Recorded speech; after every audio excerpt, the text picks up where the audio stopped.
Bismillahirrahmanirrahim. Assalamualaikum warahmatullahi wabarakatuh. Rekan-rekan semua, ketemu sama saya lagi, Kata Pak Ahmad.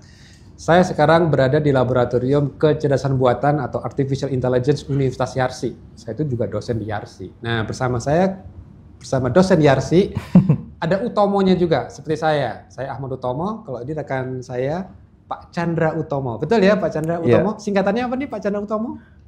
CPU. CPU. Jadi cocok banget nih, apa yang mau kita bahas. Jadi kenapa sih kita ke laboratorium AI-nya Yarsi? Karena tentu teman-teman sudah banyak dengar ya, lagi rame nih produk Cina model AI yang namanya DeepSeek gitu. Tapi sebelum kita ngomongin mengenai DeepSeek, apakah aman apa enggak gitu ya, beneran pinter enggak gitu ya. Coba kita tanya dulu nih ke pakarnya. Karena begini Pak Chandra, di YouTube saya ini ada namanya Debar, dengerin bareng pakar. Nah ini pakar kita nih ya, membahas mengenai AI. Pak Chandra, untuk edukasi kita semua nih, AI itu kan nggak ujuk-ujuk ya. Sure. Gitu. Itu kan pasti dia muncul karena ada kebutuhan. Sure. Gitu.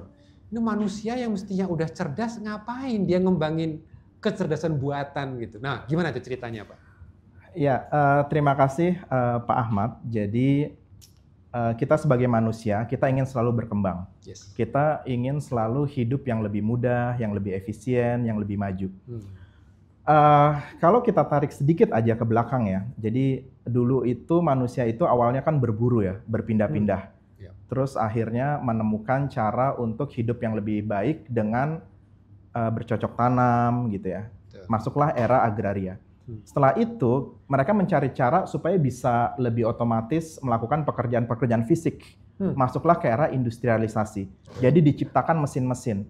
Nah, mesin-mesin pada saat kita masuk ke era industrialisasi itu membebaskan kita dari pekerjaan-pekerjaan fisik, membajak sawah misalkan ya, dan sebagainya. Nah, setelah itu kita masuk ke era information technology, ya, era IT, di mana melalui internet, komputer dan sebagainya banyak pekerjaan yang lebih cepat dan lebih mudah. Nah, era artificial intelligence yang kita masuki sekarang itu adalah perkembangan dari bagaimana manusia ingin lebih efisien dan ingin lebih mudah dalam menjalani hidup tadi. Nah, kalau era industrialisasi, kita mencoba untuk membebaskan diri dari pekerjaan-pekerjaan fisik, maka era artificial intelligence sekarang itu adalah bagaimana caranya kita membebaskan diri dari pekerjaan-pekerjaan repetitif secara kognitif. Jadi misalkan kita bisa sekarang kan AI itu bisa mengenali wajah misalkan, ya kayak gitu. AI bisa mendeteksi suara dan sebagainya. Itu kan pekerjaan-pekerjaan yang repetitif misalkan seperti itu. Nah itu coba untuk kita otomatisasi. Ya makanya ada image recognition, ya speech recognition dan sebagainya. Nah itu. Jadi itu berangkat dari kebutuhan kita untuk membuat pekerjaan-pekerjaan yang repetitif secara kognitif menjadi lebih otomatis. Itu contoh yang di masyarakat nih, penggunaan AI yang kita sudah umum. Kalau kayak Google Map misalnya, itu bisa dianggap AI nggak sih di situ? Saya rasa itu bisa dianggap AI, Pak. Jadi kalau ingat waktu dulu ya, saya nggak tahu Pak Ahmad mudik nggak? Ngalamin masa mudik nggak? Mudik, iyalah. Ngalamin masa mudik ya. Jadi dulu itu kita kalau mau mudik, misalkan saya mudik dari Jakarta ke Jogja. Artinya saya harus buka map dulu kan. Saya harus cari kira-kira jalanan mana yang tercepat, yang paling peta buku. Peta buku ya. Kita beneran bawa peta gitu. Dan kita nanya orang di tengah jalan gitu kan. Kira-kira jalan yang ini kemana. Nah itu kan pekerjaan kognitif kan, yang repetitif gitu. Nah Google Map memberikan itu menjadi lebih otomatis gitu. Jadi memberikan rute. Entah itu rute tercepat, entah itu rute termurah, atau rute yang lebih baik gitu ya, secara otomatis. Oke, dan bahkan juga kalau misalnya banyak traffic, dia bisa kasih sinyal merah gitu ya. Sure. Oke. Nah, berarti kalau kita mau mengembangkan yang kecerdasan buatan tadi itu ya, itu tentu ada komponen-komponennya dong ya gitu. Nah, itu apa gitu komponen untuk bisa namanya mengembangkan kecerdasan buatan itu? Iya. Jadi kecerdasan buatan itu kalau kita bicara sekarang ya, maka orang itu biasa mengidentikan kecerdasan buatan dengan machine learning ya. Jadi sistem yang bisa meniru apa yang bisa kita lakukan tadi secara kognitif, tapi belajar dari data. Oke, Kayak berarti gitu. harus ada input dulu nih. Iya, Oke. jadi makanya komponen pertama itu adalah data. Oh, data. Oke. Nah, jadi kita butuh data dulu untuk Oke. melatih modelnya itu. Tergantung problem statement-nya nanti kan, kita mau lihat. Yang jelas pertama itu ada data. Oke. Terus yang kedua, itu harus ada algoritmanya atau modelnya. Nah, apa itu algoritma atau model? Kalau bahasa ininya gimana tuh? Iya, jadi algoritma itu langkah-langkah sistematis yang harus dilakukan untuk mencapai solusi. Nah, solusinya di sini itu kan kita ingin menciptakan suatu sistem cerdas, ya, sistem yang bisa melakukan hal-hal yang bisa dilakukan manusia secara kognitif. Yang membuat mentraining model seperti itu kan, melatih model seperti itu harus ada langkah-langkahnya kan. Jadi dari data itu nanti datanya misalkan harus dipreproses dulu, harus mengupdate parameter apa, itu disebut sebagai algoritma. Nah, langkah-langkah sistematis tadi kan untuk melatih model. Seperti kayak face recognition misalnya gitu ya. Sure. Untuk mengetahui bahwa image ini adalah kucing misalnya gitu. Kayaknya banyak teman-teman yang suka kucing gitu. Kan. Nah, itu kira-kira langkah yang sistematis itu gimana? Bahwa image ini adalah kucing, bukan belut misalnya gitu. Oke. Nah, ini menarik. Algoritma itu apa? Gitu. Oke, ini menarik. Jadi pertama kita butuh dataset dulu ya tadi ya. Jadi berarti kita butuh data kumpulan kucing. Kumpulan kucing. Dan juga mungkin itu misalkan kita mau melakukan binary classification, klasifikasinya tidak hanya kucing ya, misalnya kucing dengan anjing. Berarti kita harus ada image kucing dengan label kucing, image anjing dengan label anjing, atau kita mau multi class classification, lebih dari 2 misalkan. Jadi kita butuh misalkan kategori atau kelasnya ada 10. Berarti ada 10 label gitu ya. Kalau satu labelnya itu butuh 100 image, misalkan berarti ada 10 kali 100, 1000 image. At least seperti itu. Jadi kita butuh pertama image dan labelnya. Nah yang kedua itu kan kita butuh apa tadi? Algoritma. Nah algoritma untuk image recognition yang paling state of the art sekarang itu adalah berbasis deep learning. Atau biasa kita sebut juga layernya itu convolutional neural network. Nah, jadi ini meniru arsitekturnya, meniru otak kita gitu. Jadi otak kita kan ada neuron, ada layer-layer seperti itu. Jadi arsitekturnya seperti itu. Ada beberapa lapisan dan setiap lapis itu ada neuronnya. Nah, antar neuron di setiap layer itu kan ada parameter. Sehingga di akhirnya kita bisa menentukan apakah ini kucing, apakah ini anjing, atau benda lainnya. Nah, berarti parameter ini yang harus kita pelajari. Nah, jadi dengan memberikan image dan juga label, dia bisa belajar nanti. Oh, image seperti ini, labelnya adalah kucing. Image seperti ini, labelnya adalah anjing. Dengan cara dia bisa mengupdate parameter yang ada di modelnya tadi. Nah, parameter itu mungkin apa seperti ini ya. Ini dugaan saya nih ya. Sure. Saya kan molecular biologist nih. Ini beda banget dengan komputasi. Jadi kucing itu kan fiturnya beda sama anjing ya. Jadi bentuk matanya, bentuk kupingnya. Jadi apakah parameter yang dimaksud tadi kita breakdown berdasarkan fitur-fitur yang unik di kucing tapi nggak ada di anjing? Atau mungkin fitur-fitur yang sama antara kucing sama anjing gitu juga? Jadi sebelum tahun 2010 itu yang dilakukan. Jadi komunitas computer vision mencoba untuk mengekstrak features. Mengekstrak fitur tadi disebut sebagai feature extraction. Jadi misalkan image mendeteksi kucing, berarti komponennya apa? Ada komponen mata seperti ini atau ada komponen ekor, ada bulunya seperti apa. Jadi mencoba mengekstrak features yang unik dari kucing. Feature extraction, jadi manual feature extraction. Sama misalnya kita mau mendeteksi kendaraan, mobil, motor, jadi kita ekstrak fitur-fitur yang mungkin bisa membedakan image itu dengan image yang lainnya. Itu sebelum 2010.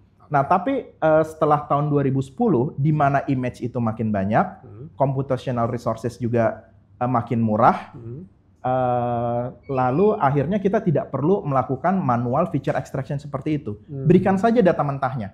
Image kan tidak lebih dari sekedar matrix ya, matrix 2 dimensi. Kalau dia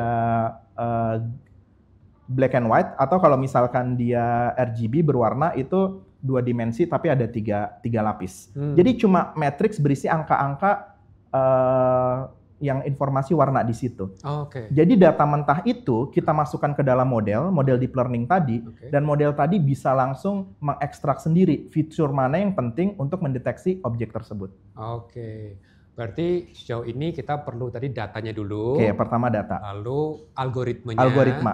Yang berikutnya apa tuh? Nah, setelah data dan algoritma, tentunya kan kita harus running proses pelatihan model ini kan melalui algoritma tadi berdasarkan data. Maka kita perlu computational resources. Oke. Jadi kita perlu komputer. Kalau dulu mungkin ya, pasti di laptop atau di PC itu bisa ya. Yang tadi itu mungkin sebelum tahun 2010.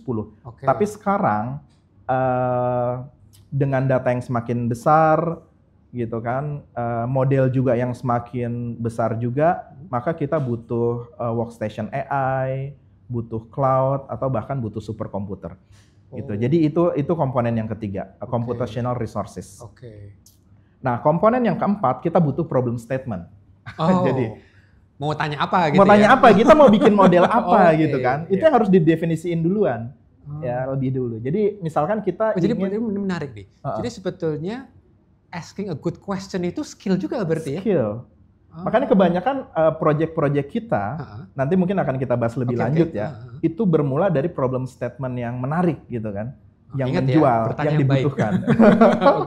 Oke, problem statement-nya itu ya? Ya, problem statement. Jadi misalkan problem statement itu inputnya apa, outputnya apa. Misalkan itu ya, salah satunya. Jadi misalkan inputnya adalah image, kita mau mendeteksi apakah ini anjing atau kucing. Itu problem statement yang sederhana. Jadi inputnya image, outputnya adalah label di antara dua itu. Dan itu bisa kita kembangkan, inputnya apa, outputnya apa. Termasuk juga yang kita kembangkan di sini yaitu terkait dengan medis ya. Jadi inputnya misalkan image, katakanlah pap smear image, misalkan, terus outputnya apakah ada sel yang normal atau tidak dalam cervical cancer, misalkan kayak gitu. Jadi itu komponen yang keempat, yaitu problem statement. Dan komponen kelima, ya ini adalah expertise. Jadi butuh ada orang, misalkan kalau untuk develop, untuk tadi ya, kita mulai dari data ya. Misalkan dari data pre-processing, model training, itu kita butuh machine learning engineer. Ya, atau AI engineer.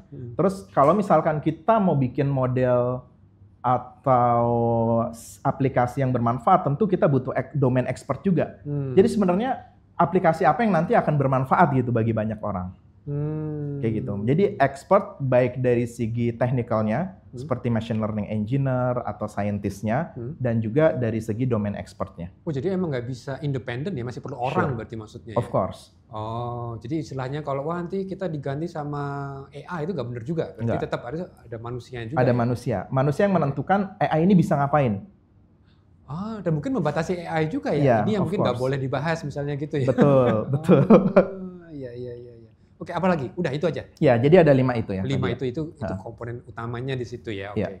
Nah, dari komponen itu DRC kan juga sudah mengembangkan ya proyek-proyek AI. Tadi sempat disinggung mengenai pap smear image, citra-citra image.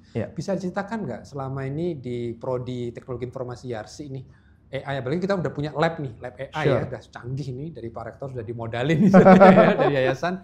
Bisa ceritain nggak proyek-proyek apa tuh yang selama ini dipakai DRC? Ya, jadi alhamdulillah di IRC ini kita sangat dekat dengan Fakultas Kedokteran ya. Kita punya rumah sakit sendiri, kita punya expert, kita punya dataset. Tadi ingat ya komponen. Datanya, betul. Ya kan, komponen untuk membangun aplikasi ya. Jadi karena DRC ini hubungannya cukup dekat gitu kan, cukup cair, jadi kita punya datasetnya, kita bisa punya expertise-nya ya, dan kita juga didukung oleh computational resources-nya. Nah, ini ada beberapa sistem yang kita buat ya. Jadi yang pertama misalkan ini ada ViewMe. ViewMe ini adalah digital pathology platform untuk cervical cancer screening. Ya, jadi kita membuat website dan juga mobile application di mana user itu bisa upload image-nya, whole slide image bahkan, dan bisa melakukan screening di situ. Nah, terus yang kedua, misalkan kita ada Senusa, software penilaian gen Nusantara. Mungkin sebelum ke Senusa nih, teman-teman, saya mungkin mau sedikit izin. Iya, Pak Ahmad juga bagian dari tim risetnya nih soalnya, tim saya mau ceritain kenapa kok ada ViewMe gitu ya.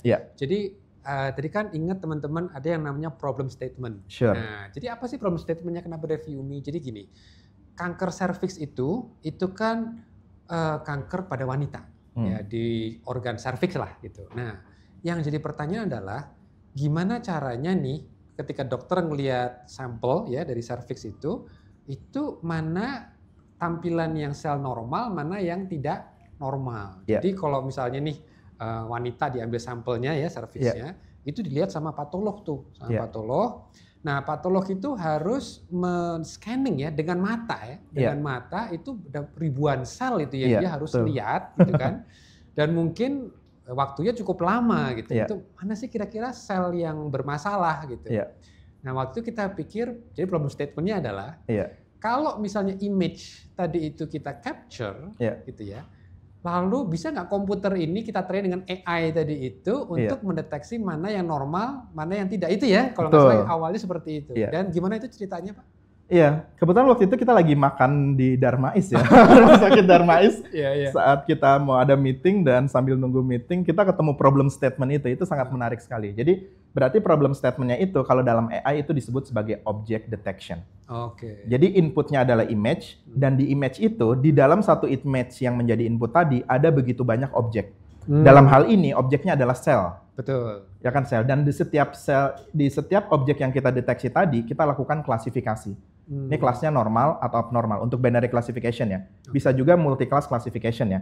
Untuk lebih detail dari, kan ada abnormal ada beberapa kelas lagi gitu. Normal ada beberapa kelas lagi. Jadi AI ini ujungnya bukan menggantikan patolog, tapi justru membantu mereka. Jadi nanti dari slide-slide yang ada, kira-kira ada yang nggak normal nggak? Nah, mungkin slide itu aja ya yang harus dicek oleh patolognya. Nah. Mungkin saya kasih saya kasih analogi kayak misalkan sekarang kan per hari ini ya, hari ini di DKI misalkan itu tidak ada tilang manual lagi.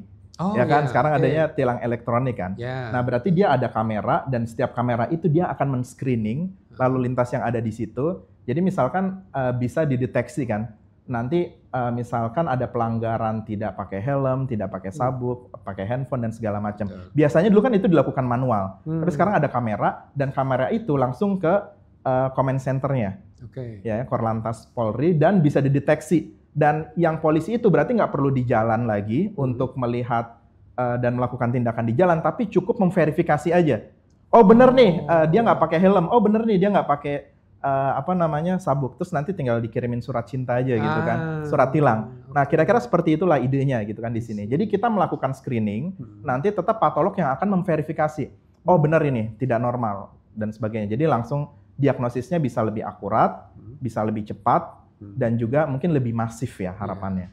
Betul, karena patolog kan manusia ya. Kalau dia terlalu banyak slide, dia capek juga. Nah, faktor manusia karena capek, diagnosis bisa keliru. Gitu ya. Tapi dengan AI ini, ya dia bisa minimal ngasih tahu nih, ada sel yang gitu ya. Oke. Baik, makasih Mas Pak Chandra. Yang berikutnya apa tadi? Senusa. Gimana tuh yang Senusa? Ya, Senusa ini software penilaian gen Nusantara. Jadi ini lebih ke arah genetics ya dan bioinformatics. Jadi ini untuk tertiary analysis. Jadi misalkan kita melakukan tes DNA sequencing, kemudian nanti dibandingkan dengan referensinya. Mungkin kalau Pak Ahmad dan rekan-rekan yang di bidang genomics mungkin udah sangat familiar gitu ya. Terus nanti ada variannya gitu kan. Jadi sesuatu yang berbeda dari reference. Nah, varian itu kan perlu dianalisis. Apakah ini varian yang normal ataukah varian yang mungkin patogen gitu ya, yang mungkin beresiko kanker dan sebagainya. Nah, jadi ini sistem yang bisa melakukan analisis varian itu secara otomatis. Seperti itu. Ini menariknya di YARSI ya teman-teman ya. Kita ini beda lantainya sebetulnya. Saya di lantai 11, Pak Chandra di lantai 5 gitu ya. Jadi kita kolaborasi. Saya ngerti genomik, tapi nggak ngerti komputasi. Nah ini Pak Chandra ini luar biasa nih. Ini beliau pakar komputasi, tapi kita belajar bersama ya. Belajar bersama. Jadi problem statement-nya teman-teman, genom kita itu ada sekitar 3 miliar huruf. Gitu ya, 3 miliar huruf. Itu varian itu banyak banget. Karena saya dan Pak Chandra bukan klon ya. Pasti variasi genetik kita sangat banyak banget gitu. Nah, sekarang pertanyaannya problem statement-nya tadi itu, varian yang berbeda antara saya sama Pak Chandra itu karena kita nih berbeda, atau jangan-jangan saya punya varian yang nanti hubungannya sama penyakit, gitu ya. Nah, saya minta tolong Pak Chandra nih, Pak Chandra tolong dong buatin AI gitu ya, apakah bisa bantu saya? Oh, kalau ada hasil nih dari next gen sequencing gitu ya, bahwa varian ini harus hati-hati nih, ini bukan masalah perbedaan manusia, ini bisa menyebabkan penyakit gitu ya. Gitu. Jadi itu harapannya ya, jadi teman-teman karena Kemenkes ini kan lagi ada project genomik ya, targetnya tahun lalu itu 10.000 warga akan dilihat genomnya, tahun berikutnya nih Pak Chandra, jadi 100.000 Pak. Luar biasa. Mudah-mudahan bisa ya Pak ya, bayangin 3 miliar huruf kali 100.000. 100.000 itu mudah-mudahan komputasinya cukup Pak. Tergantung resourcesnya tadi. Oh, resourcesnya. Resources dan algoritmanya. Oke. Itu apakah berarti kalau zaman dulu kan yang namanya komputer kan gede banget, segede lemari gitu. Kalau sekarang apakah makin kecil atau gimana itu? Ya dengan space yang lebih kecil itu bisa menampung lebih banyak data. Oh gitu. Jadi secara fisik memang masih butuh space yang besar ya. Oke. Ya. Nah, apalagi Pak selain itu? Oke, ini kita ada yang lain yaitu Asoka, aplikasi screening kesehatan organ kelamin anak ya. Jadi kita kerjasama dengan Departemen Urologi di FKUI dan RSCM. Jadi untuk mendeteksi kelainan kelamin pada anak laki-laki. Jadi prevalensinya ini cukup besar juga, 1 dari 300 anak laki-laki yang lahir ya, yang lahir selamat itu punya kelainan ini. Ya, jadi kalau misalkan ini tidak diatasi, dampaknya macam-macam tuh. Jadi misalkan mulai dari kesulitan dalam berkemih gitu kan, sampai nanti mungkin gangguan sosial, psikososial, mungkin krisis identitas juga gitu kan, ini dia laki-laki atau perempuan dan sebagainya. Nah jadi kita aplikasi ini melakukan screening ya, screening terhadap anak laki-laki. Jadi objek yang di screen itu tentu apa? Gambar ya? Gambar kelaminnya ya? Iya. Jadi AI-nya ini sudah kita deploy ke dalam mobile application. Ya, jadi nanti misalkan orang tua gitu kan, bisa. Kan kendalanya sekarang itu dokter urologi terbatas, fasilitas kesehatan terbatas. Jadi untuk melakukan screening seluruh Indonesia itu sulit kan. Jadi makanya dengan aplikasi ini diharapkan setiap orang bisa ngecek, misalkan ada kecurigaan gitu ya. Nah nanti tinggal ambil image-nya, terus nanti bisa di screening oleh kita. Nanti bisa di follow up di rumah sakit terdekat misalkan. Oke. Karena ini mungkin kaitannya juga dengan misalnya nih, ini jenis kelaminnya laki-laki, tapi kok kecil gitu. Itu nanti kalau disunat bahaya apa enggak seperti itu ya. Jadi keputusan itu juga ya. Jadi jangan sembarangan. Nggak boleh sembarangan. Nah makanya itu juga salah satu fitur di Asoka ini adalah circumcision approval. Jadi mungkin ada banyak kasus juga sebenarnya dia itu ada kelainan ya, ada hipospadia tertentu. Tapi mungkin kalau di Indonesia kan yang melakukan sirkumsisi itu nggak terbatas hanya dokter spesialis urologi ya. Kadang-kadang nggak, mungkin dokter umum atau bukan dokter pun bisa gitu kan. Nah jadi kadang-kadang ada, sebenarnya ini nggak boleh disunat dulu, harus dioperasi dulu dan segala macam gitu. Nah kalau udah disunat duluan nanti operasinya jauh lebih sulit. Kalau dia ada kelainan. Aplikasi itu sudah ada di Play Store? Sudah ada di Play Store. Sudah ada di Play Store. Teman-teman ya silakan. Namanya apa? Namanya Asoka. Jadi search-nya Asoka ya. ASHOKA. Ya. Jadi nanti setelah di-download pakai HP, tinggal capture, terus nanti muncul tadi ya. Muncul hasilnya. Apakah ini jenis kelaminnya laki-laki tapi ada masalah apa enggak gitu ya? Apakah normal atau tidak? Siap. Berikutnya kita ada Presiden AI, jadi Prediction of Academic Performance in Dentistry. Jadi ini kita international collaboration, kerjasama dengan IIUM ya, International Islamic University of Malaya. Jadi kuliah of dentistry. Nah, di sini kita bisa memprediksi mahasiswa-mahasiswa yang high risk. Misalkan ada kecenderungan nanti course-nya itu failed gitu. Jadi nggak lulus mata kuliah tertentu dan sebagainya. Sehingga begitu kita bisa memprediksi lebih awal, mungkin bisa dilakukan treatment, pendampingan yang sesuai gitu. Pendampingan belajar. Seperti itu dan mungkin jadi problem statement-nya untuk mengenali mahasiswa yang tadi kemungkinan akan mengalami masalah berarti. Mengalami masalah ya. Jadi kita sudah mengambil data 7 tahun, 7 angkatan. Datanya 7 angkatan. Datanya sudah ada 7 angkatan dan setiap mahasiswa di angkatan tersebut sudah ada recordnya. Mulai dari matrikulasi 2 tahun sebelum masuk kuliah sampai 5 tahun pada saat dia kuliah gitu ya. Ya, jadi pre-clinical 3 tahun, clinical 2 tahun. 2 tahun. Kita udah tahu semuanya. Jadi udah kelihatan kan datanya, mata kuliahnya nilainya apa saja, umurnya dia berapa. Terus berdasarkan historical data tadi, kita bisa melakukan proses pelatihan pada model. Sehingga begitu ada mahasiswa baru, dia udah punya historical data, kita bisa prediksi ke depannya. Apakah dia high risk, apakah akan fail di mata kuliah tertentu atau tidak. Oh, oke. Itu kepentingan buat kampus untuk mengetahui itu apa tuh kira-kira? Ya, jadi kebetulan kalau di IAUM ya, misalkan ada mahasiswa tidak lulus satu kuliah saja, maka dia harus mengulang 1 tahun. Jadi tahun itu diulang semua. Kan artinya nanti tingkat kelulusan tidak tepat waktunya itu jadi berkurang. Terus buat mahasiswa itu juga kasihan juga kan, mungkin ada beban mental atau tambahan financial burden lebih gitu kan.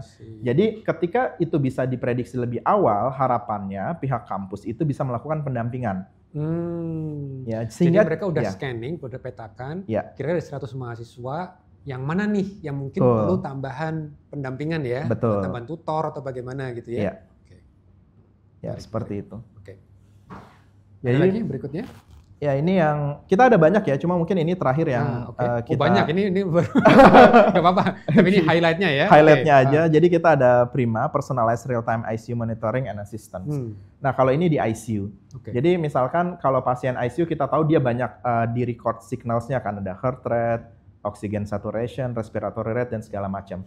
Dan pasien di ICU itu kan nggak semuanya stabil kan. Bisa aja tiba-tiba dia drop. Nah, jadi kita bisa melakukan monitoring itu dan memberikan alert lebih awal kalau misalkan dia nanti akan drop. Nah, selain itu kita juga melakukan riset juga tentang treatment recommendation. Jadi setiap pasien itu, pasien yang kondisinya sama ya, mirip-mirip gitu ya. Kadang-kadang kalau kita berikan treatment yang sama juga, responnya bisa berbeda-beda. Kayak gitu, makanya kita butuh lebih personalized. Dan itu kita analisis dari time series pasien datanya. Ya, jadi kita juga menggunakan, kalau ini kita pakai public dataset ya, ada 60.000 ICU pasien dan di situ ada recordnya semua, dari mulai dia ICU admission sampai ICU discharge. Jadi problem statementnya adalah ketika seorang pasien di ICU dengan data-data sekarang seperti ini, trajektorinya seperti itu ya. Jadi untuk memprediksi apakah akan getting worse atau stabil aja. Jadi itu problem statementnya di situ. Problem statementnya kayak gitu. Makanya datanya penting ya. Datanya untuk trainingnya itu harus banyak, 60.000 dataset. 60.000 ICU stay. Ya, jadi episode di ICU kayak gitu. Nah, ini hasilnya juga cukup bagus ya. Jadi kita juga rencananya akan mengembangkan di rumah sakit YRC. Mulai untuk berpikir ngambil dataset ya, melakukan penelitian yang lebih komprehensif di Indonesia. Karena atau ini kan datanya dari luar negeri ya. Jadi apakah pasien di Indonesia itu punya kecenderungan yang sama atau lebih spesifik? Nah, itu yang masih kita kerjakan. Nah, ini menarik ya. Jadi artinya YRC ada di forefront juga nih, di leading edge ya kalau terkait dengan AI. Nah, tadi saya tertarik waktu dibahas salah satu komponennya adalah computing resources, gitu ya. Dan itu kan juga investasi yang tidak sedikit. Bahkan di Amerika sendiri kan itu stok itu kan saham perusahaan-perusahaan yang komputasi itu juga mahal-mahal gitu ya nilainya gitu ya. Dan salah satu outputnya itu kan ChatGPT. Itu kan munculnya kapan? 2 tahun yang lalu ya? 2022 akhir kalau nggak salah. Berarti belum lama kan? Iya, belum lama. Kalau ChatGPT ya. Sekitar 3 tahun yang lalu ya ChatGPT. Dan itu kan saya sempat mikir aja, bedanya sama Google apa sih? Nah itu kalau Google kita juga search juga gitu ya. Nah itu kok unggulannya apa sih ChatGPT itu? Iya, jadi kalau Google itu search engine, jadi dia crawling informasi yang ada di web dan menyamakan dengan keywordnya ya, yang untuk search-nya. Nah, kalau ChatGPT itu lebih advance karena dia menggunakan natural language processing. Jadi pemrosesan bahasa natural. Gimana itu? Nah, jadi natural language processing atau NLP ini dia kalau awal-awalnya itu biasa dilakukan misalkan inputnya adalah sebuah kalimat, kita mau tahu kalimat ini misalkan untuk sentimen analisis ya. Kita tahu kalimat ini adalah positif, negatif atau netral, misalkan kayak gitu. Itu kan kayak classification kan, cuma kayak sentence classification. Kalau tadi kita bicarakan image classification, misalkan image-nya kucing, terus image kucing, terus labelnya prediksinya kucing, misalkan kayak gitu. Itu image classification. Misalkan dan dia mempelajari bagaimana struktur dari image tadi kan, yang tadi matrix tadi. Nah kalau sekarang itu adalah NLP itu misalkan adalah text classification. Jadi struktur dari teksnya itu yang dipelajari ya, sequence dari teksnya itu. Nah itu yang disebut yaitu the whole natural language processing itu bagaimana mempelajari sequence dari teks tersebut bahasa natural. Sequence dari kata-kata. Sequence dari kata-kata tadi. Jadi kalau kata ini lanjut kata ini, berarti kalau itu urutan kata penting dong. Urutan kata penting. Modelnya juga makanya ngomongnya kan pasti terstruktur, nggak mungkin ngacak ya. Oke, itu pattern itu yang mereka berusaha. Iya, pattern itu. Jadi setiap kata itu nanti direpresentasikan dalam sebuah vektor gitu yang biasa kita sebut sebagai embedding. Embedding ya. Jadi ada susunan kata-kata itu yang coba dipelajari. Kalau image kan tadi susunan dari warna-warnanya tadi kan. Pixel-pixelnya tadi, value dari pixelnya tadi. Kalau ini susunan dari kata-katanya itu yang dipelajari sehingga yang paling mudah kita melakukan text classification.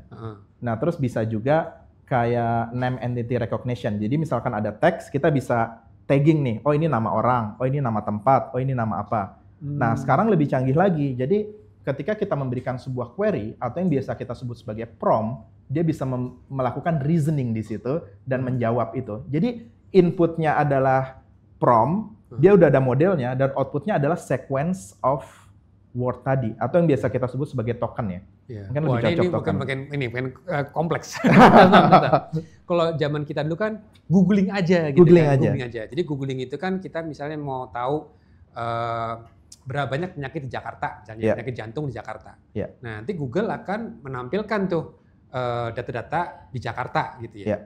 Nah, tapi kalau kita gunakan pertanyaan yang sama, penyakit jantung di Jakarta, itu kayaknya kalau kita masukkan ke ChatGPT itu lebih naratif ya gitu ya. Itu yang mungkin, jadi kalau di Google itu kita hanya diberikan data mentahnya, sementara kalau di ChatGPT dia bisa susun dalam bentuk narasi. Betul. Ya, karena kalau dari Google tadi kan dia coba melakukan query dari database, data-data yang sudah dia crawling. Tapi kalau ChatGPT tadi dia mengeluarkan sequence of word atau kita biasa sebut token ya, lebih luas dari kata gitu. Jadi bisa juga spasi, titik, tanda baca dan segala macam itu token gitu ya. Token gitu. Jadi sequence of token tadi itu, jadi kalau kata pertamanya ini maka probabilitas berikutnya apa, probabilitas berikutnya apa, probabilitas berikutnya apa. Jadi dia bisa melakukan reasoning di situ. Karena ini istilahnya bahasa manusia ya. Manusia itu kan selalu melihat kata ini diikuti kata apa dengan random. Nah, prompt tadi itu apa itu? Kan PROMPT ya, prompt. Iya, prompt. Nah, itu apa kok prompt itu? Iya, jadi kalau kita analogikan misalkan kalau kita searching, kita masukkan keyword. Nah, kalau semacam ChatGPT di sini ya, LLM model ya, large language model seperti ini, kita masukkan sebuah query, pertanyaan, atau kita meminta dia melakukan sesuatu, itu yang disebut sebagai prompt. Jadi kembali lagi ya, question ya, asking good question itu kuncinya di situ. Jadi jawaban yang akan didapat sesuai dengan pertanyaannya. Pertanyaan tadi, ya. Kalau pertanyaannya receh, jawabannya receh juga. Makanya sekarang ada profesi baru, prompt engineering.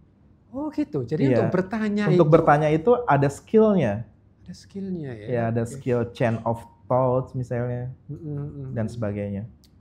Nah, terus tadi Pak Ahmad sempat bilang bagaimana membatasi jawabannya, itu kan juga ada.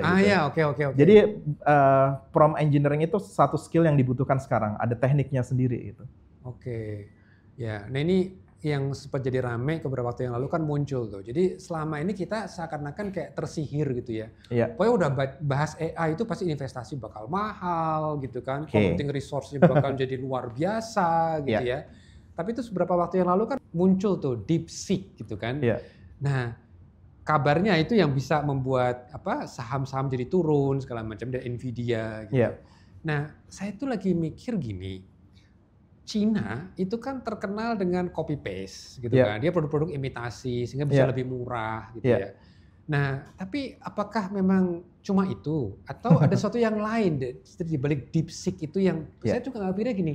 Apa jangan-jangan orang Amerika itu udah terlalu mapan, mereka itu gajinya ketinggian misalnya gitu ya sampai price-nya itu dibuat mahal atau gimana? Sebetulnya gimana secara teknisnya? Iya, jadi begini Pak Ahmad.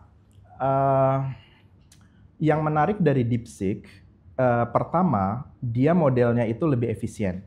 Artinya, misalkan ya, kalau dalam ChatGPT, model ChatGPT itu parameternya itu ada sekitar 600 billion parameter, 600 miliar parameter.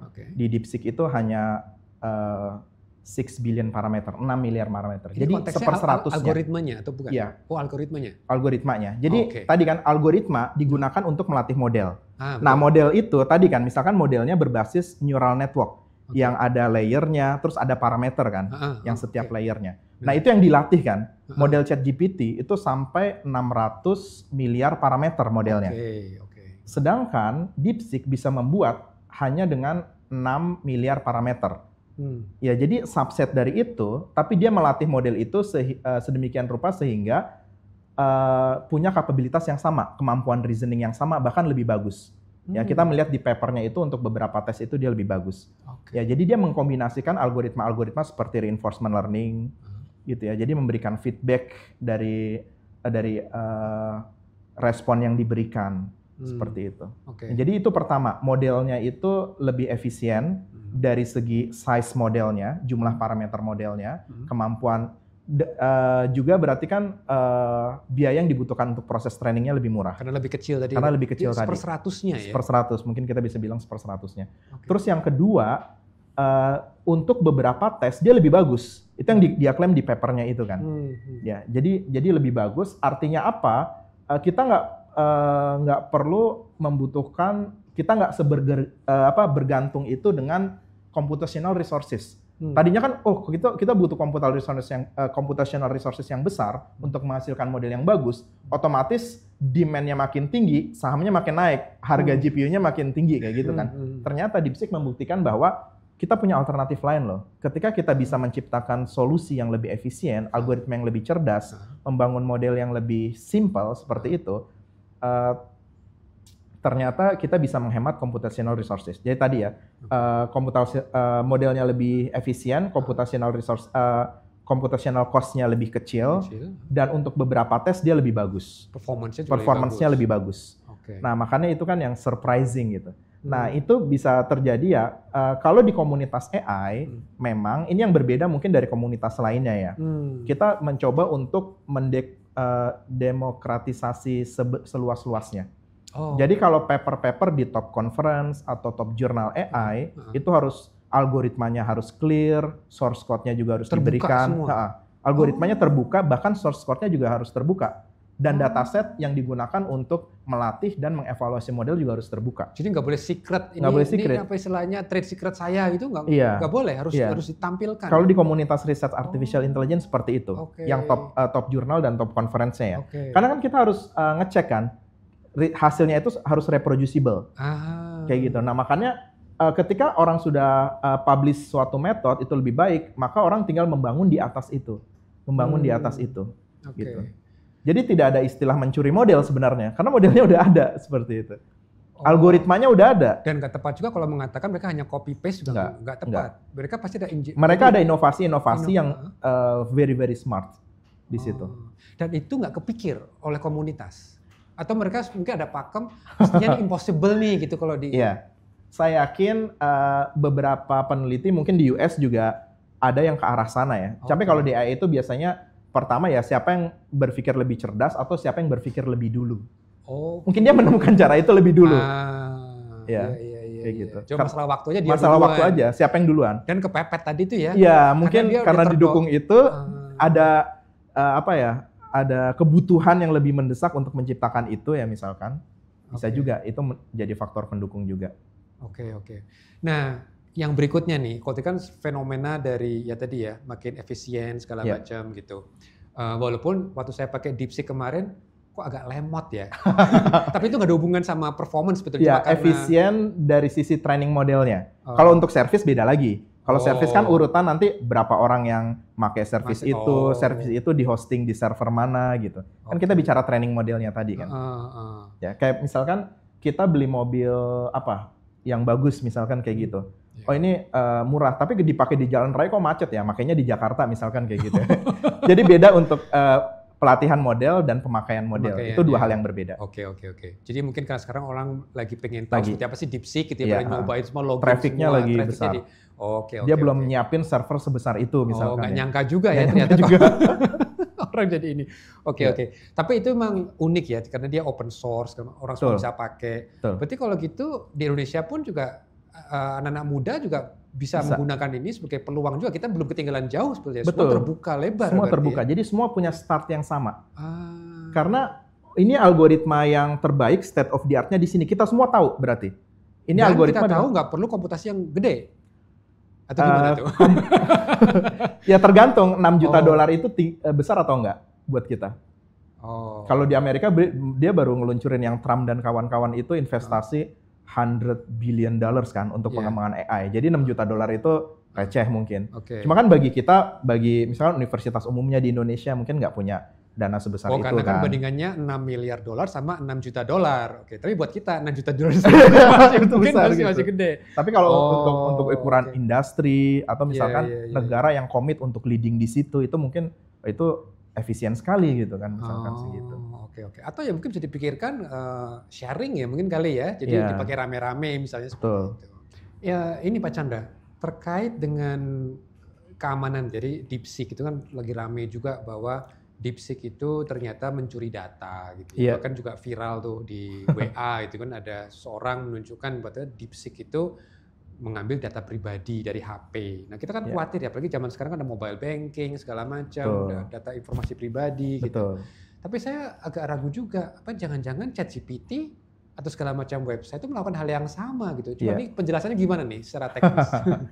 Iya, jadi pada saat kita menggunakan aplikasi, misalkan baik itu aplikasi berbasis web ataupun mobile, misalkan kita ingin mengakses informasinya di server gitu kan. Nah berarti kita itu biasanya disebut sebagai klien, ya klien dan server. Jadi kita klien meminta informasi ke server misalkan. Jadi misalnya kita pakai DeepSeek atau ChatGPT, pasti kan kita memberikan prompt tadi ya, yang kita definisikan tadi kan, query-nya tadi, prompt-nya tadi. Nah prompt itu nanti kan yang akan dikirim. Ya dikirim beserta informasi-informasi lain yang dibutuhkan, termasuk juga alamat IP kita supaya dia bisa mengirim balik tentunya kayak gitu. Nah jadi kita pakai informasi apapun di internet itu pasti ada package yang keluar dari kita. Ada informasi dari ada informasi kita yang digunakan oleh server itu untuk memberikan layanan ya dan memberikan informasi balik ke kita. Nah, cuma memang pertanyaannya adalah apakah itu informasi yang minimum informasi aja yang dibutuhin, atau dia mengambil informasi lebih gitu kan dari yang dibutuhin. Nah, mungkin itu biasanya itu ada di data usage agreement-nya. Ya, jadi ada. Tapi bisa dari DeepSeek misalnya ngambil informasi tambahan yang kita nggak minta, dia ngambil sendiri bisa? Kalau bisa nggak bisa itu ya dia bisa-bisa aja gitu. Tapi apakah itu diperbolehkan atau enggak gitu kan? Kayak misalkan kita buka browser aja ya, kita login Gmail dan segala macam kan pasti history dari searching kita itu juga diambil gitu kan. Jadi apapun yang kita lakukan di internet itu biasanya informasinya juga diambil. Nah biasanya dalih mereka adalah untuk memberikan layanan yang lebih baik. Jadi misalkan Pak Ahmad nih mau buka website apa, misalkan website tertentu ya, pasti kan ngasih alamat websitenya, terus nanti server akan mengembalikan halaman website tersebut. Gitu. Nah, mungkin di situ ada iklan-iklan. Nah, berarti kan supaya iklannya itu lebih personalized, mungkin butuh informasi lebih lanjut dari Pak Ahmad gitu. Misalkan abis browsing apa, atau mungkin data demografinya dan segala macam itu dibutuhkan untuk memberikan iklan yang lebih personalized atau layanan yang lebih cepat dan sebagainya. Gitu. Jadi mungkin ada informasi lebih yang biasanya digunakan untuk itu. Nah, harusnya hal-hal seperti itu lebih lebih terbuka gitu kan, informasi apa aja yang didapat, dan harusnya juga harus sesuai gitu. Jadi memang tidak mungkin ya istilahnya kita betul-betul proteksi full ya nggak mungkin. Karena kan istilahnya jadi menarik tuh konsepnya. Jadi saya juga baru ngeh nih ada klien ada server. Jadi komputer kita, HP kita device, itu adalah device kita adalah klien. Artinya mungkin seperti pelanggan lah. Nah yang dituju itu namanya server. Itu orang yang melayani. Nah, jadi sekarang kalau misalnya nih analogi mie ayam. Jadi saya pelanggan mau order mie ayam. Berarti kan saya memberikan informasi saya mau mie ayam. Tapi kan saya juga harus kasih tahu ke si pelayan tadi itu, servernya itu. Nanti dikirimnya ke alamat saya yang di sini ya, yang di Kalibata gitu. Jangan yang ke Pancoran karena saya ada di Kalibata, bukan di Pancoran gitu ya. Jadi kan mau nggak mau saya harus memberikan data itu ya. Kalau saya nggak kasih data itu, ya mie ayam yang saya order nggak bakal nyampe. Jadi emang kalau menggunakan internet itu ada risiko memang ya. Nah, tinggal pertanyaannya dari sisi sekuritas, apakah si tadi warung tadi itu atau si pelayan tadi itu bisa ngambil informasi selain mie ayam. Mereka juga pengen tahu di Kalibata siapa lagi yang tinggal sama saya gitu ya. Iya, betul. Oke. Itu proteksinya gimana tuh? Untuk memproteksi diri kita ada nggak sih semacam apa firewall atau apa itu? Ya, bisa ada beberapa hal yang bisa memproteksi kita sebenarnya. Kayak misalkan kalau kita mau lebih privacy dari IP address ya, ya kita bisa pakai VPN misalkan ya. Itu private virtual private network misalkan gitu. Jadi kita lebih privacy terkait IP address misalkan. Terus kita juga bisa pakai misalkan browser itu biasanya ada private browser gitu ya. Atau istilahnya beda-beda lah tiap browser ya. Google punya istilah sendiri apa saya lupa ya. Kalau Safari itu kayaknya private browser ya. Incognito kalau di Google gitu ya. Jadi hanya dia nggak terhubung. Misalnya posisi kita lagi login Gmail. Ya udah kalau kita buka di incognito mode atau private browser tadi, ya informasi itu nggak akan diambil sama dia. Gitu. Oke. Jadi kita bisa ada beberapa cara lah untuk itu ya. Pakai private browser atau pakai private network dan sebagainya. Ya karena kan di zaman Internet of Things itu kan istilahnya hampir susah kita nggak bisa bayangin hidup tanpa internet ya. Jadi kita untuk informasi emang selalu perlu itu. Nah ini menarik nih dari sisi, tadi kita bahas panjang lebar mengenai AI, sekarang kita juga singgung sedikit mengenai privacy, keamanan data. Ini berarti kan kedepannya ini kan perlu nih ahli-ahli IT, tapi bayangan saya itu nggak cuma IT yang canggih, yang cerdas, tapi juga soleh gitu ya. Nah ini harapannya nih, kenapa misalnya nih teman-teman adik-adik lulusan SMA gitu ya. Kira-kira kenapa belum mempertimbangkan nih masuk YARSI di Prodi TI? Nah gimana nih? Kecanggihan Prodi TI YARSI gimana nih? Pertama kita sudah tampilkan tadi proyek-proyek yang ada di Lab AI. Nah proyek itu sebagian besar secara teknikal itu dikerjakan oleh mahasiswa. Sebagai bagian dari track, bagian dari proyek akhir atau skripsi gitu ya, atau bagian dari magang. Nah, jadi bisa dibayangkan proyeknya itu proyek real. Problem statement-nya real kan, datang dari kita sendiri, autentik. Datasetnya juga data yang kita kumpulkan sendiri. Dan aplikasinya, aplikasi yang juga dicoba oleh domain expert sendiri gitu. Jadi kita bisa membuat aplikasi yang untuk memang setting real world setting tadi gitu, setting dunia nyata. Nah mungkin nggak semua yang memberikan pelatihan AI di universitas itu memberikan experience seperti itu.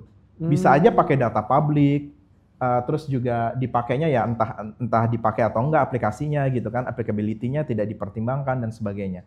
Nah jadi kalau bergabung di TIRC, mendalami artificial intelligence, nanti bergabung di lab kita, itu punya kesempatan untuk bermain dengan problem-problem real. Bermain dengan data-data real, challenge-challenge yang real gitu ya. Dan kita mengembangkan model-model terkini untuk bisa solve itu. Ya, jadi saya rasa itu yang pertama ya. Terus yang kedua, kita juga rajin untuk ikut kompetisi-kompetisi. Ya, jadi misalkan baik itu di dalam maupun di luar negeri, kayak gitu ya. Yang kemarin kita habis ikut kompetisi juga, jadi kita ikut event Pragma. Jadi itu se-Asia Pasifik. Singkatan apa itu Pragma itu? Pacific Rim something lah, saya nggak tahu. Gitu. Ntar kita tulis aja di sini. Levelnya emang ini ya, internasional ya? Internasional. Jadi itu adalah komunitas-komunitas mereka yang mengembangkan superkomputer dan high performance computing. Bukan kaleng-kaleng nih berarti. Bukan kaleng-kaleng. Itu mereka hangout-nya orang-orang yang punya superkomputer. Ini main sama big boys nih berarti. Gitu ya. Ya ada dari Jepang, ada dari Taiwan gitu kan, dari US, terus kemarin ada Thailand dan tuan rumahnya Malaysia gitu. Terus kita bergabung di situ. Itu meeting tahunan ya. Nah, jadi selain event untuk ngasih tahu perkembangan terkini, kolaborasi, ada juga student presentation competition. Nah, kita juga mempresentasikan student-student kita present di situ dan alhamdulillah dapat juara 1 waktu itu. Student presentation competition. Jadi itu project AI. Jadi kita cukup rajin untuk ikut kompetisi-kompetisi karena kita nggak tahu kan kualitas kita kalau hanya di dalam kampus aja gitu kan. Harus benchmark dong ya. Harus ada benchmarknya. Model aja kita benchmark gitu. Masa kita nggak kita benchmark gitu kan. Betul. Jadi kita bisa mengukur ya kualitas kita dibandingin yang lain. Terus yang ketiga karena kita bermain dengan real world problem, challenge-nya juga terkini, maka kita harus update dengan teknologi terkini juga. Nah, makanya student-student di sini juga punya sertifikasi internasional. Kayak gitu kan, dari misalnya apa tuh? Ya misalkan Google TensorFlow Developer Certificate ya untuk machine learning-nya, atau di cloud-nya itu ACE, Associate Cloud Engineer. Ya, Associate Mobile Android Developer, kita juga ada gitu. Jadi teknologi terkini sekalian aja kita ikut sertifikasinya. Kayak gitu. Jadi itu yang ketiga. Terus yang keempat, kita juga punya akses ke, tadi kan kita butuh resources ya. Iya, betul. Nah, jadi kita juga ada beberapa resource yang bagus nih, seperti di belakang Pak Ahmad gitu ya. Kita ada resource AI Workstation. Jadi kalau ngoding level medium atau yang nggak terlalu besar, kita bisa pakai laptop atau workstation. Nanti kalau udah agak besar, kita biasa pakai cloud atau superkomputer di mitra-mitra kolaborator kita. Ya, jadi kalau nggak bergabung di sini, maka untuk kita menciptakan model AI yang bersaing tadi, ya tadi harus menemukan itu semua tadi tuh. Problem statement yang bagus gitu kan, dataset yang real, computational resources yang mumpuni juga gitu kan. Terus expertise tadi ya, expertise untuk menciptakan algoritma dan mengimplementasikannya. Nah, saya rasa itu keunggulan kita ya di sini ya, artificial intelligence YRC. Iya, iya. Kalau ini lulusannya berapa lama itu? Jangan sampai perlu waktu 5 tahun, 7 tahun gitu. Ya. Normalnya kita di sini 4 tahun ya. Jadi mungkin 80% itu lulus dalam waktu 4 tahun, ya 8 semester. Sebagian itu bahkan 7 semester. Oh, lebih cepat ya? Bisa cepat. Lebih cepat, SMP juga lebih murah berarti ya? Dan bahkan udah sebelum lulus pun udah, ya karena kita mengerjakan project real di sini bersama klien ya, klien-klien yang real, maka beberapa juga langsung direkrut gitu ya, untuk melanjutkan project itu tersebut. Ada contoh nggak, lulusan kita nih kemana aja sih mereka itu? Ya, jadi misalkan ya, kita ada yang ya kerjanya perusahaan-perusahaan IT, ya perusahaan-perusahaan IT, perusahaan-perusahaan data center juga ada, di rumah sakit juga ada. Ya karena proyek kita kan berhubungan dengan rumah sakit ya. Ketika ingin mengembangkan lebih lanjut, maka dia langsung direkrut tuh di rumah sakit itu, kan udah tahu performance-nya, udah bisa mengembangkan aplikasi apa. Nah itu saya rasa itu salah satu nilai tambah juga ya. Ketika kita mengerjakan proyek real, berkolaborasi dengan mitra-mitra industri, terus juga universitas baik dalam maupun luar negeri, itu langsung bisa dapat offer dari situ. Dan mungkin juga tambahan buat yang ngikuti kata Pak Ahmad ya di YouTube Pak Ahmad, saya lihat YRC ini juga unik ya karena kita bisa menggabungkan 2 disiplin juga ya, biologi dan komputasi. Apalagi tadi sempat disinggung mengenai senusa. Jadi seperti kita ketahui Kemenkes ini lagi punya ambisi yang cukup besar ya, berapa 100 ribu orang kan dianalisa genomnya, itu memang perlu komputasi. Jadi kalau kita bicara bioinformatika ya ini nih real world-nya di situ, gimana kita bisa analisis dengan bagus. Dan tadi ya ada domain expert, kita punya jejaring yang cukup luas. Jadi ini mungkin satu keunikan di YRC ya, kita artinya modalnya banyak nih. Jadi jangan nyesel ya, artinya nggak bakal nyesel kalau join YRC ya, betul ya? Betul. Dan jadi anak soleh karena dekat masjid. Oh iya betul. Nuansa Islamnya cukup tinggi. Ya jadi jangan sampai pandai tapi akhiratnya terbengkalai ya. Amin. Ya mudah-mudahan ini jadi satu yang bagus ya, insya Allah. Adik-adik yang masih di SMA silakan. Dan ada semacam tour nggak sih kalau di YRC misalnya sekolah-sekolah SMA pengen tahu nih isinya jeroannya lab YRC, IT-nya gimana gitu? Ya, saya rasa universitas saya sih secara rutin mengadakan open house ya. Ya mungkin nanti bisa dibuka aja di websitenya ya, yrc.ac.id, atau mungkin di sosial medianya juga. Atau biasanya kita buka secara rutin open house, ataupun sekolah-sekolah yang ingin ke YRC juga biasanya dikoordinir oleh gurunya atau sekolahnya gitu. Nah saat open house, mereka mengelilingi setiap lab, termasuk lab AI. Jadi bisa nyoba juga tuh aplikasi-aplikasi AI yang kita kembangin di sini. Oke teman-teman, demikian perbincangan saya Utomo dan Utomo, Chandra Utomo, saya Ahmad Utomo. Undur diri. Terima kasih atas perhatiannya. Insya Allah kita akan ketemu di acara Debar Dengerin Bareng Pakar di sesi yang berikutnya. Assalamualaikum warahmatullahi wabarakatuh. Waalaikumsalam warahmatullahi wabarakatuh.